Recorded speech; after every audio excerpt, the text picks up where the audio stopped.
రాగానే ఇద్దరు నేతలు ముందుగా హ్యాండ్ షేక్ ఇచ్చుకున్నారు. ఆ తర్వాత తమ విధి విధానాలు వివరించారు. కార్యక్రమ ఆరంభంలో అమెరికా ఆర్థిక వ్యవస్థ గురించి హారిస్, ట్రంప్ మధ్య డిబేట్ జరిగింది. ఆ తర్వాత అబార్షన్ల అంశంపై ఇరువురు వాడివేడిగా వాదించారు. మహిళల అభివృద్ధి ట్రంప్కు గిట్టదని, అబార్షన్లపై ఆయన నిషేధం విధించాలనుకుంటున్నారని, అత్యాచారాలు వంటి కేసులను మహిళలకు ఎలాంటి మినహాయింపు ఇవ్వాలనుకోవడం లేదని, ఇది మహిళలను అవమానించడమేనని కమలా హారిస్ ఆరోపించారు. ఆయన అధ్యక్షుడిగా ఎన్నికైతే జాతీయ అబార్షన్ల నిషేధంపై సంతకం చేస్తారని, అబార్షన్లపై స్వేచ్ఛాప్రియులైన అమెరికన్ మహిళలే నిర్ణయం తీసుకోగలరని హారిస్ అన్నారు. ఇకపోతే అబార్షన్ల గురించి హారిస్ వ్యాఖ్యలపై ట్రంప్ ఘాటుగానే స్పందించారు. ఆమె అబద్ధం చెప్తున్నారని, అబార్షన్లపై నిషేధానికి తాను అనుకూలం కాదన్నారు.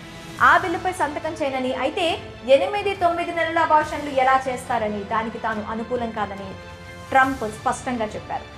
ఈ సందర్భంగా హారిస్ పై ట్రంప్ తీవ్ర విమర్శలు చేశారు. కరోనా కాలంలోనూ దేశ ఆర్థిక వ్యవస్థను గాడిలో పెట్టానని, తన హయాంలో అమెరికాలో ద్రవ్యోల్బణం లేదన్నారు. బైడెన్ అధికారంలోకి వచ్చాక అమెరికాను చైనా చీల్చి చెండాడుతోందని, హారిస్ పెద్ద మార్కెస్ట్ అని, బైడెన్ హారిస్ ఆర్థిక వ్యవస్థను నాశనం చేశారని ట్రంప్ విమర్శించారు. ఇజ్రాయెల్ అంటే హారిస్కు నచ్చదని, ఆమె అధ్యక్షురాలిగా ఎన్నికైతే 2 ఏళ్లలో ఆ దేశం కనుమరుగవుతోందని, ఇకపోతే బైడెన్ విధానాలు కారణంగా అటు ఉక్రెయిన్లోనూ లక్షల మంది ప్రాణాలు కోల్పోతున్నారని ట్రంప్ ఆరోపించారు. తాను అధికారంలోకి వస్తే రష్యా ఉక్రెయిన్ యుద్ధాన్ని ఆపేలా చేస్తానన్నారు డొనాల్డ్ ట్రంప్. ఇక వలసదారులపై ట్రంప్ మాట్లాడుతూ వారంతా పెంపుడు జంతువులను తింటున్నారని విమర్శించారు. ట్రంప్ వ్యాఖ్యలపై కమలా హారిస్ ధీటుగా స్పందించారు. ఇజ్రాయెల్కు తమను తాము రక్షించుకునే హక్కు ఉంది, కానీ ఈ యుద్ధం ముగియాలని తాను కోరుకుంటున్నట్టు చెప్పారు. ట్రంప్ నియంత్రణను ఆదరిస్తారని, కిమ్ జోంగ్ ఉన్కు ఆయన ప్రేమ లేఖలు రాశారన్నారు హారిస్.